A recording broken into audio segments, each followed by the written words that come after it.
coming to get you, Barbara. In Springfield, Oregon, dead Mopar muscle cars are coming back to life. Restored by Mopar master Mark Warman. Joined by his out-of-this-world cousin Dougie. Oh, hi, Mark. His apprentice and daughter, Alyssa. Whoa, stop. And his childhood best friend, Royal. Mark hates everybody. His protege painter, Will Scott. You got one job. This is Graveyard Carz.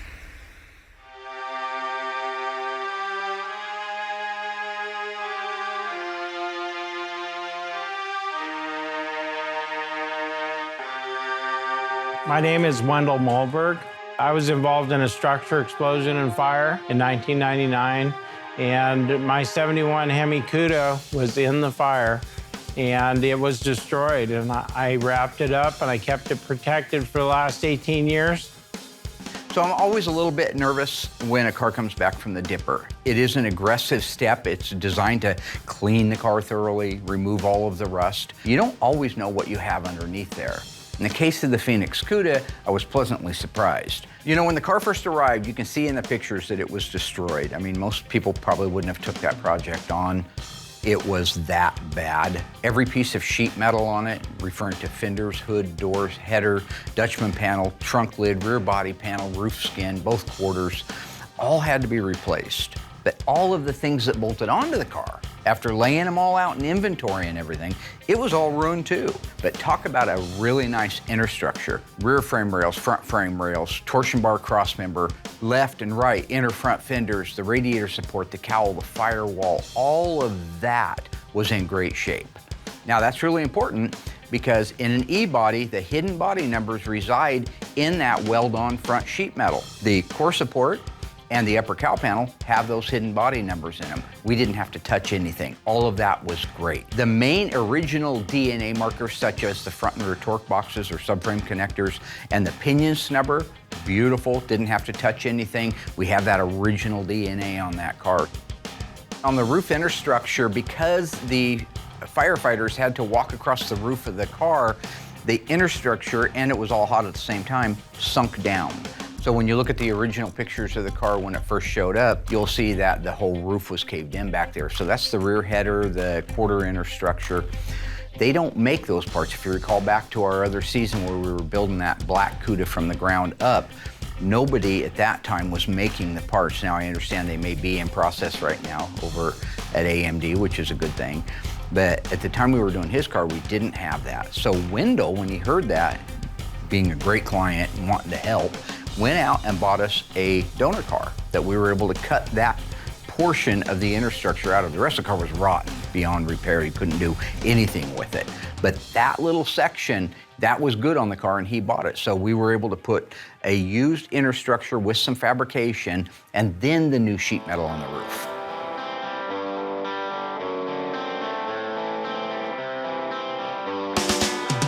Once we got all the metal work done, final fitment, all that good stuff, I'm able to go in there, seam seal every square inch of the car, and then start painting the inside of the cab, engine compartment. We put new quarters on it, so I get those painted and textured before they get put on.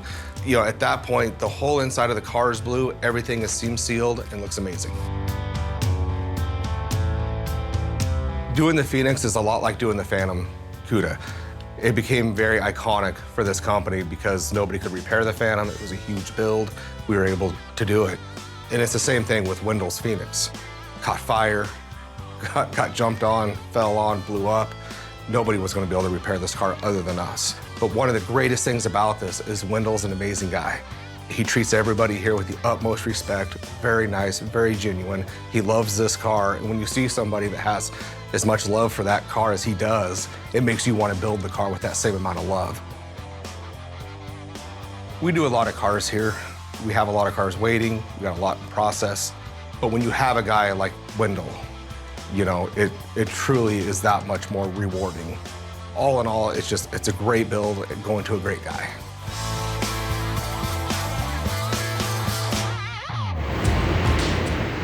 Peter! Oh, no. I know. My job is to make sure that Will does his job, okay? I am lead counsel for internal affairs, so my jurisdiction is pretty much in his face. So, in case you guys are wondering, that's from A Few Good Men. That was Joe and Galloway. So.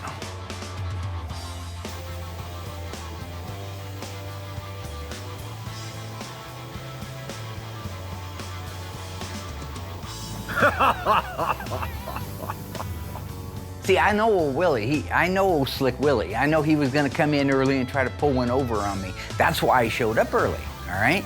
That's one of his trademark little things, because he doesn't like criticism, all right? What I didn't know is the plot thickened because the new camera guy, he's the new director, he was the camera guy, was also in on this. They just keep it to themselves. Well, they can't keep a secret. I could see the look all over their face. Judas came in early this morning so he could get the car painted without my approval. There he is right there. Betrayal, which is the second chapter of The Stand.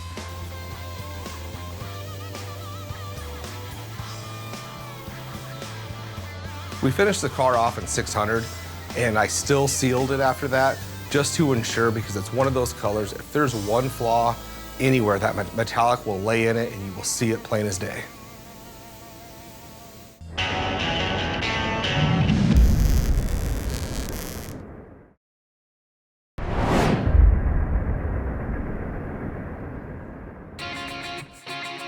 So this is a pretty exciting day. We are getting ready to fire up the 426 cubic inch fire-breathing nightmare. Numbers matching engine for Mr. Melmberg. One of the most fantastic things about this car was all of the numbers matched. The original engine, the original transmission, which is almost unheard of on Hemi cars because they were driven so hard and beat up so bad back in the day that a lot of those cars don't have their original engines. This one did. However, it had been open to the elements since the day of the fire. It still had water residue in it. You could see there was a lot of decay in the cylinders. Our job was to make sure that we saved that original engine. So we did end up having to bore it to 60 thousandths over. You racers out there know that's nothing on an old 426 Hemi block, but that is how far we had to go out with it. If it ever needed to be bored again, most likely they'd have to put sleeves in those cylinders. But we were able to save the engine, the numbers matching engine. With some parts from Tony, we were able to put the outside of it together and make it look the way it's supposed to look. This will be, and I have the ultimate confidence that it'll run, the first time that engine has ran in over 2 decades, and the last time it did run was before the accident that nearly killed him. We're gonna do it right now on 3, 2, don't forget, Tango and Cash, Cash and Tango. They dance in, they take my drugs, they dance out. Remember? No. You never saw it? Well, I'm Ray Tango and you're Cash now from now on. Ooh, I have money? You can call me Tango. No, it's his last name, fool. Oh. Let's fire up an engine. Now, just in the carburetor world alone, so you guys are wondering what things are out there, how much things can cost, I don't like to give total prices. I don't like to talk about how much we charge for everything. But just an example, a correct matching set of carburetors for this car. Now, Wendell bought them directly from Tony's Mopar, had them sent to Scott Smith up at Harms and had them completely restored. They're gorgeous, like 2 pieces of nice new jewelry. But they're getting over $5,000 for a pair of matching, correct 71 Hemi carburetors. That's just one small element of this build. All right, so first thing we're gonna do is crank it over and get the fuel up into the carburetor. Now, firing up a fresh engine, we have our protocol. I like to use the original fuel pump so we know it's gonna work. Why use the electric fuel pump that comes on the Easy Run engine stand? Why not use the mechanical one that you're gonna be having in the car shortly? So that means the engine has to crank over because it's a pump and it works off of the camshaft. So Doug, if you wanna crank it over without an ignition, I will let you know when it starts pumping some fuel. Let's crank it over for a little bit, hear how it sounds.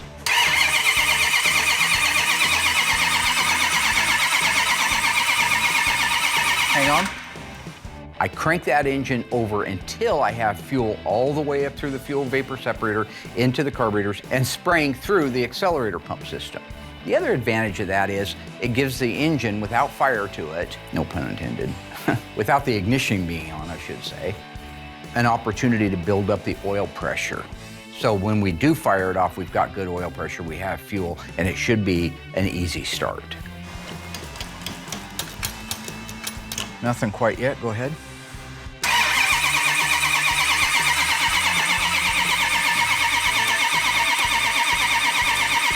All right, we got fuel. Great.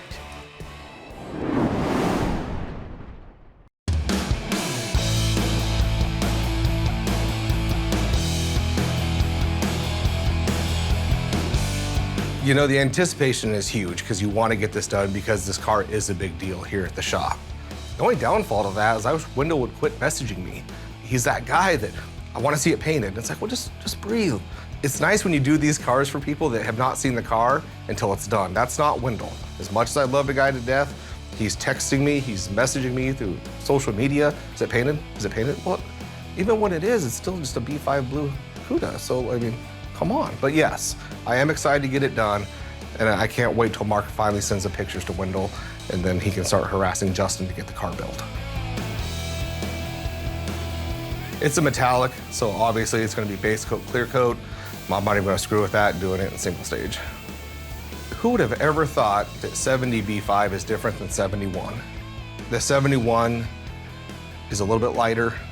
Noticeable difference when they're side by side. If you look at the 69 Barracuda I just did, it's night and day difference. But I had no clue that they changed.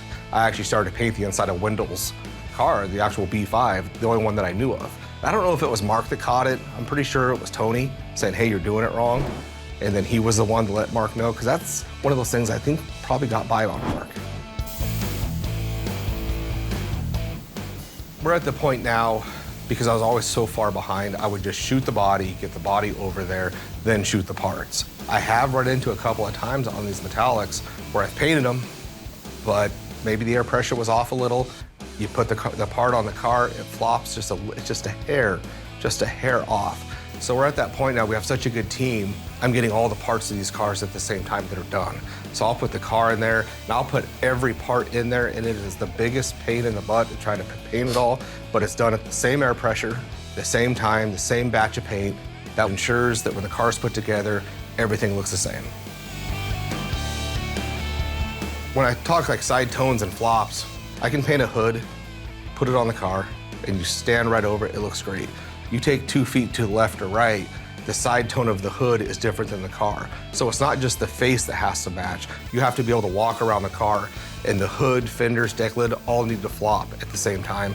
And just the easiest way to ensure that is doing it all at the same time.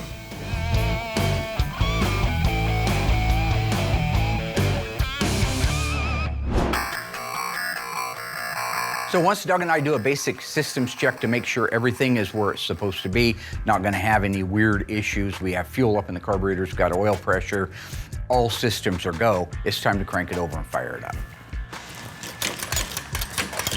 Bump it, bump it, bump it, bump it. Oh, that sounded good. Hey, hang on here. That sounded good, okay. Yeah. Okay, hang on. I think it's retarded. Hang on. You know, it's very rare that when you fire one of these engines up, that right off the bat you have the timing set perfectly. So when I use that term retarded, it's not a disparaging thing. It's that you have advanced timing, correct timing, and then you have retarded timing. It means it needs to be advanced. The distributor needs to be rotated around till we can get it up to the zone where it runs its very, very best right before it starts pinging. I call that power timing.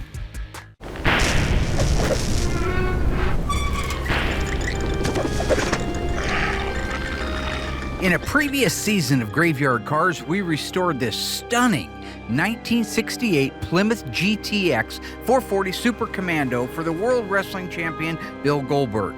The car featured a 440 Super Commando and a 4-speed manual transmission. What rear axle assembly came standard in that car? Was it 8 3/4 Sure Grip, Dana 60 with 354 gears, Dana 60 with 410 gears? If you think you recall it right, stay tuned after the break. I'll let you know how you did.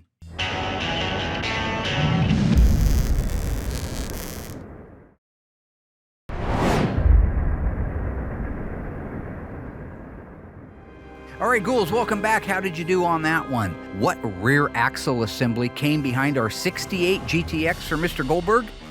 If you said 8 3/4 sure grip, you are wrong. That car came with a 3.54 to 1 Dana with a power lock.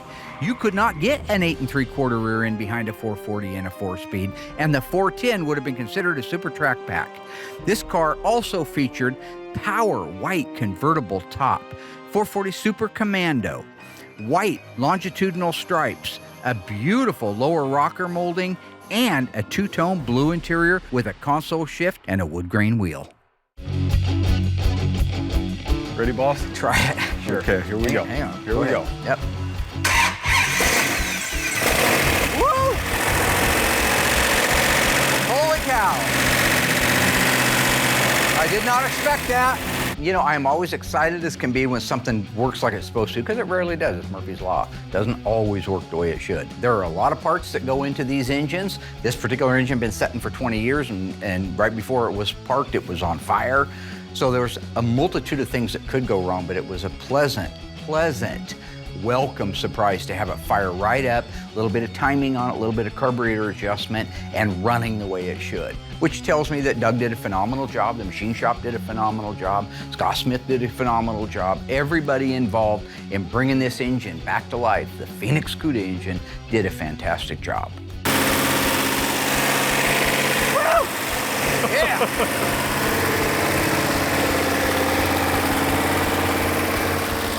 So when you see me at the back of the exhaust system, just feeling it, there's a reason for that. I am feeling for a misfire, a pop, something that you might not even hear, but a gentle misfire in the exhaust.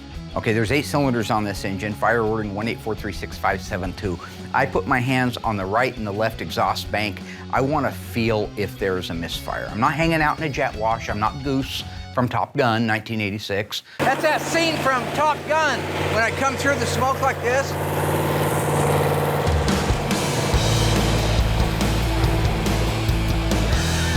Going into a flat spin, and then he gets shoved into that canopy thing that just knocks the wind out of him.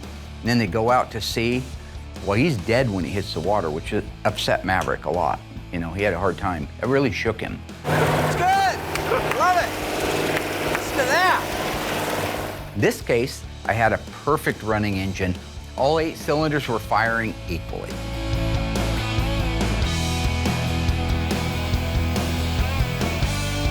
We use the DCU 2021. I do 3 coats of clear. It's a real thick, high solids urethane. You know, that's PPG's. That's what they recommend. That's what we've used. It holds up. It looks amazing, especially when it's all polished out. I use about 6 quarts. Depends how many parts and pieces are in there at the time, but about 5 or 6 quarts of clear.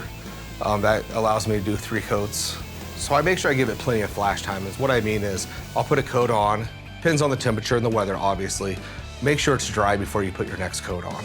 You know, if you get out and start going coat after coat after coat, that original layer will not dry. You know, that's how you start running into solvent pop issues, metallic not laying out right. You put your clear on too soon, you'll actually run the base. It's crazy. So it's super critical. That flash time is important. And when you're doing a complete, most of the time, by the time you get around the car, it's almost time to do a second coat based on the weather. But that flash time, whatever the recommendation for whatever paint line you're using, stick with it and always stay true to your flash times. I'm excited to have this car done. I mean, it's great to have another car out of the paint and body shop, but to have his car done, he can quit messaging me now, which is amazing. It can go to assembly. Very excited to watch the whole process come together, and actually even more excited for Wendell to get here and have his car back.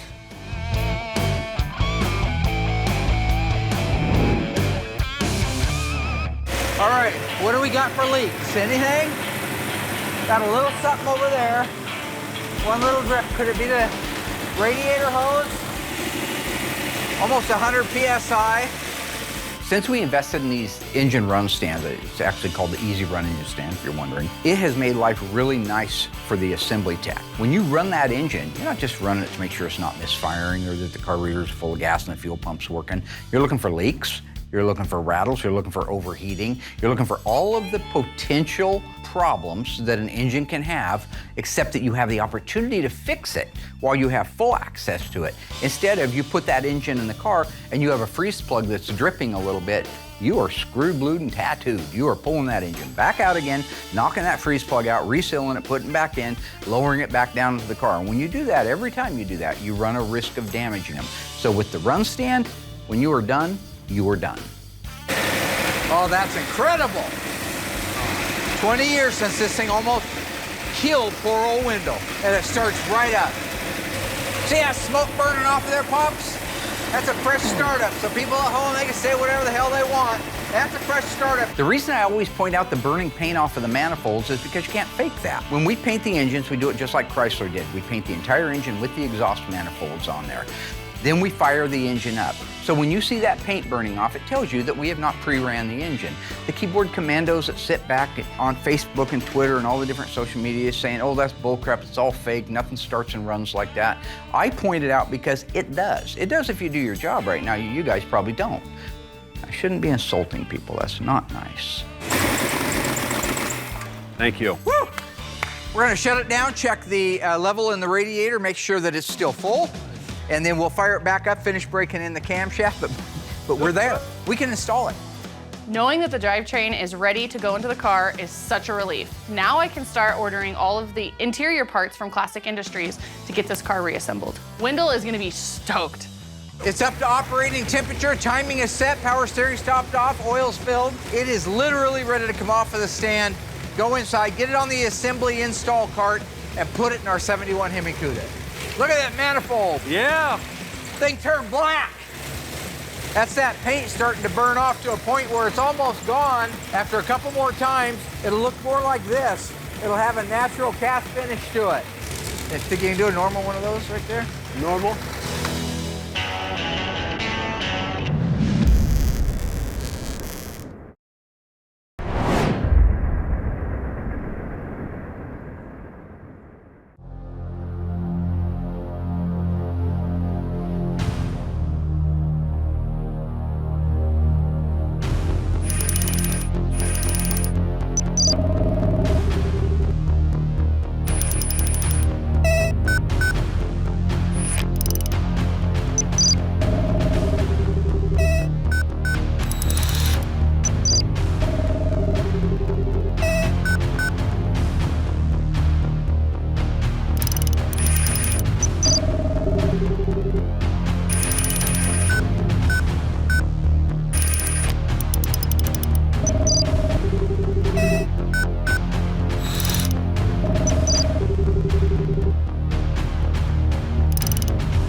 I'm John Howard with Stan's Auto Upholstery.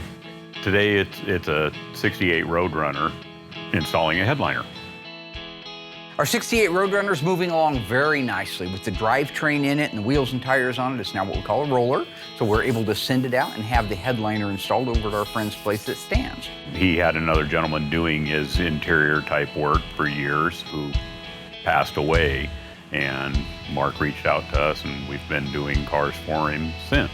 You know, I admit that I miss the convenience of having Larry come over, because he did for years, 20 years, he came over to the shop and did our headliners, and he built the whole interior for our Christine, and he built all of the interior for our little dead wagon.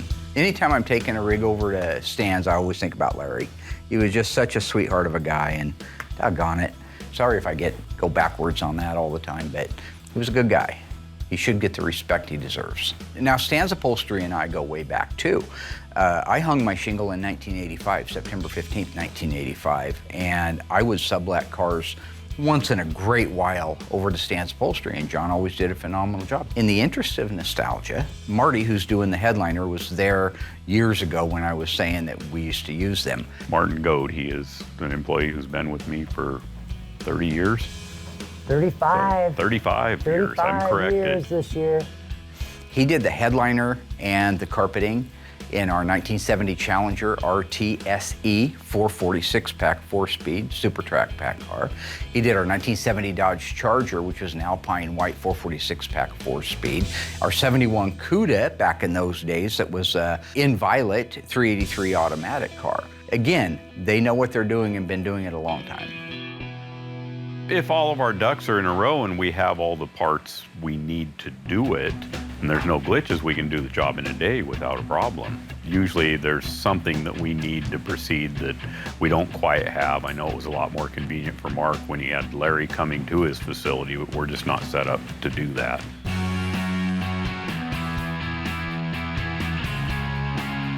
At the last minute, we had to add an inner panel that we didn't know was there, and I don't think he was aware of either. But it's taken care of. The headliners require a lot of finesse. You get a pull on them, get a certain amount of tension, and then you just keep pulling until you get all the seams to lay out straight from side to side, get all the wavels out of it. That's one thing I see on a lot of TV shows. When they show a car that's completed, they'll show the headliner and they're horrible. That's the downfall of a lot of vehicles that are restored. John's right on these headliners. There is a skill set involved in this. I've seen many cars at car shows where the headliner is loose, usually on an inside corner, like where it meets the sail panels at the back, it's loose, because they couldn't figure out how to get it tight there and not too tight somewhere else. Stan's make sure they're perfect every time. I'm just about to wrap up this installation on this headliner on this 68 GTX. It's looking really good. The lines running from side to side are smooth when you look at them. There's no wavels in those, and there's no wrinkles in the headliner. The material should all be laying smooth, even though it's contoured. The trick to that is the tension that you pull onto it.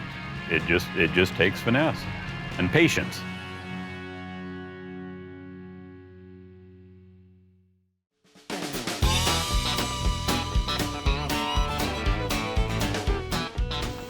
So when it comes to the undercoating, stuff goes everywhere. You don't need to mask the whole car off, but do I really want to have to try to wipe it off fresh paint? No. So I just mask the whole entire car off. Mark likes it when I spray it, that I goop it on there and make it look horrible, because that's what factory did. I have a hard time with that because we replace so much on the car, floors, trunk floors, extensions. I like to do one good coat, so that way you can look underneath the car and see the work that we did. We're not trying to hide anything. And I've done most of them that way because Mark wasn't around when I did it.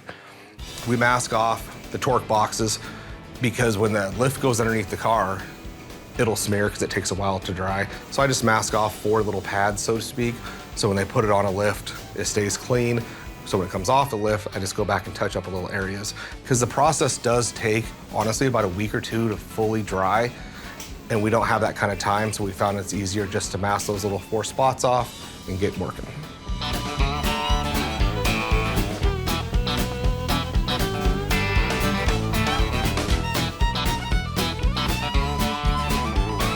The car's in assembly. We're at the final stretch of getting this car done. I wish he wouldn't get updates on the car. Mark loves posting pictures. The second something is done, I learned more on Twitter about this company than I do from the owner directly. So I wish he would just chill so we could actually give him a reveal without seeing it. But that being said, I am excited. So my job as QC is to make sure the car goes to the shop as smoothly as possible. So that means the car needs to go through disassembly to the dipper, back from the dipper, to metalwork, to the mudroom, and then over to Will. And then on top of that, we wanna make sure that the drivetrain is ready to go in after Will's done painting it, or else that's time we're losing as well. So having a good team on your side and making sure you guys are in sync is so important. I'm excited to get Wendell down here. He looks for reasons to come down here. He'll come down here just to say hi. He'll drive 5 hours and say, hey guys, hey Wendell, what you doing, bud? Nothing, he's in the area. No, you're not in the area. You drove down here for a reason. Just let us get your car done. But I am excited to get the car done and get him behind the wheel of it.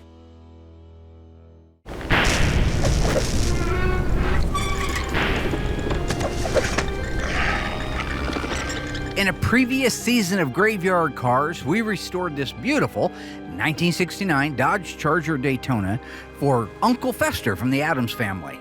True or false, this car left the factory with a 440 Magnum. If you think you remember the car, stay tuned after the break. I'll let you know how you did.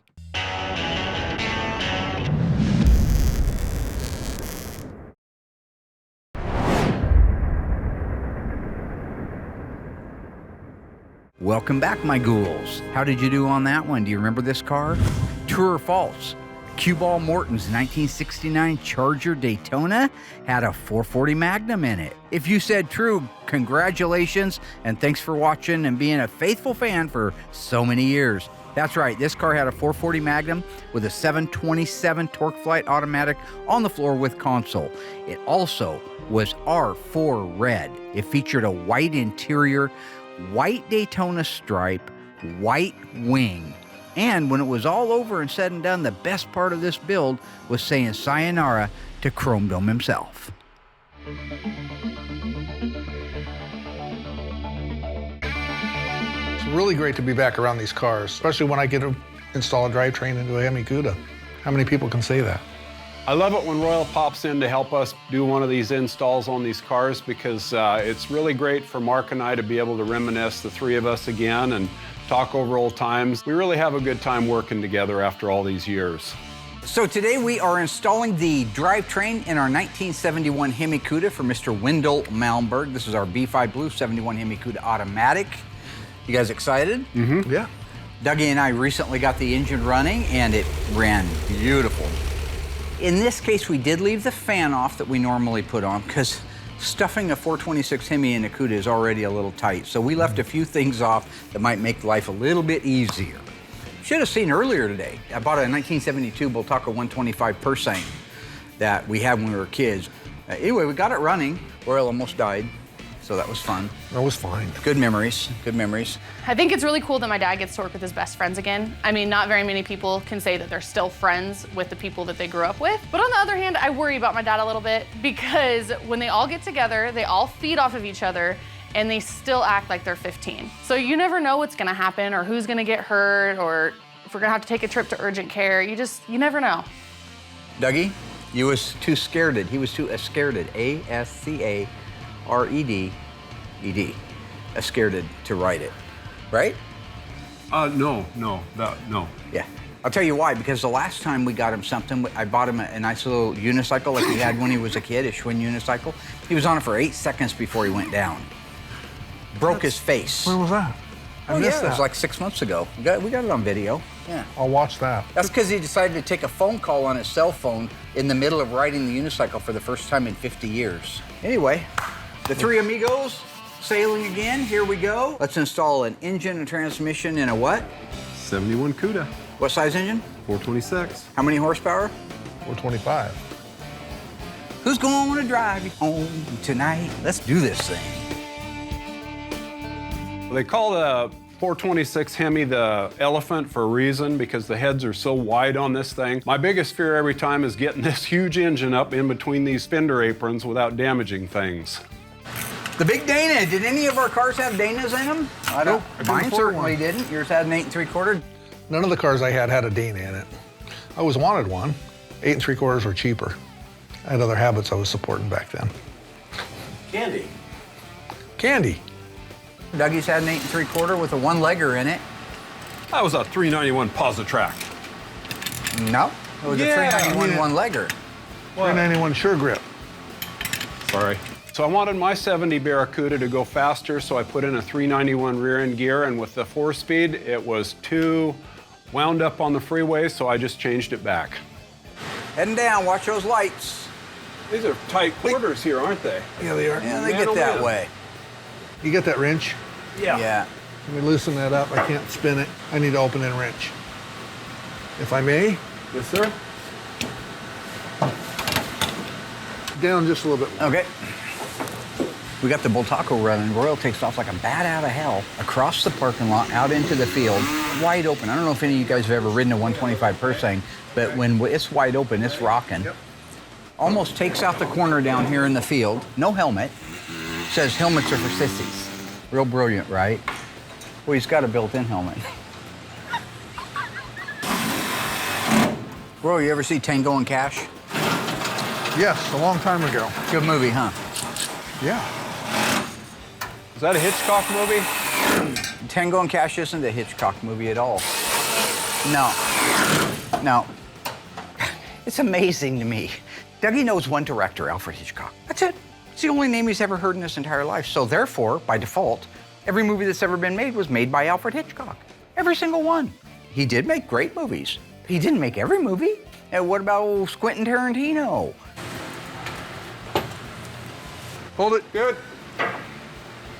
We got our Dana 60 installed, so they're just connecting the shocks right now. Oddly enough, little side note here for those of y'all out there who've got to do some hating. That drum right there is an 11-inch drum, but it's a power disc brake car, Super Track Pack. Well, that's not right. It should be a 10-inch drum, right, Doug? But it's an 11-inch drum, and it's the third one that Tony D'Agostino has seen. Steve Giuliano had an original 71 Hemi Cuda with 11-inch drums. The broadcast sheet very clear says 10-inch drums, but those are 11-inch drums, and they started life on this car. So that's an anomaly, wrapped inside an enigma, wrapped inside a riddle, wrapped inside a Tootsie Roll wrapper. There you go. How many licks does it take to get to the center of a Tootsie Pop? Do you know? Three. Yep. So who's licking it, a cougar? No, the owl. Yeah, an owl's gonna take more than 3 licks to get to the center of a Tootsie Pop. It's a frickin' owl. An owl doesn't have a tongue. An owl does have a tongue. How do you know? Because I've seen it lick the damn popsicle. But it ain't gonna do it in 3. That'd be the world's shortest commercial. I saw the commercial. Okay, and action. Lick, lick, lick, cut. Roll credits. It's like 500 licks. Well, basic stuff. Mark gets sidetracked sometimes. So. Yes, he does. First of all, you know what? Don't come to me and talk to me about old commercials, all right? I've seen this stuff, all right? In what world doesn't an owl have a tongue? How does it eat? How does it speak? The little owl that learned to say who. Remember that one? You couldn't do that without a tongue. An owl doesn't have a tongue. Well, that's disappointing for the owl, isn't it? Scares me. And the idea, the preposterous notion, there's not an owl in the world that could lick a lollipop down to the center in 3 licks. That is a lie, sir. I would guess it's around 300 to 500 licks to get to the center of it.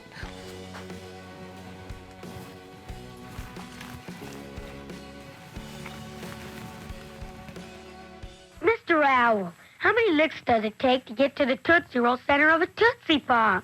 Let's find out. 1, 2, 3, 3. You know what? You can't cheat like that. Okay, you think you're so clever coming up with this? The owl did get to the center in 3 licks in the commercial, but he bit it. That doesn't count. No.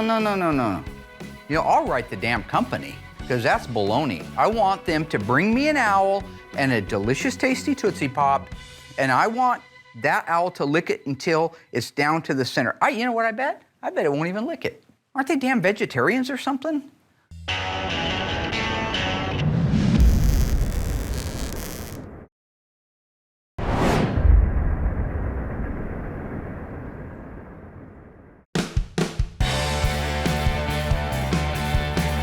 Okay, so you ready to put it in? Yep. Everything's greased up, ready to go? Yep. Roy, you feel good about it? Yep. You ever install a Hemi in a Cuda?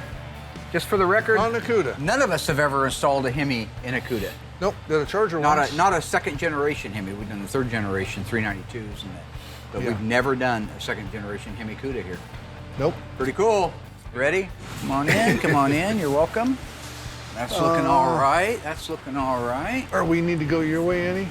Can we go? I would just make it where you barely clear the water pump to the core support, and then we'll come down with it, and then you can nudge it around. I believe this is the 5th 426 Hemi that we've installed while you guys have been watching on the show. We've installed a Hemi in a 1967 Plymouth GTX 4-speed. A beautiful 1970 Charger RT. A 1969 Roadrunner. A 1970 Coronet RT convertible. It's the first E-body that we've wedged one of these into.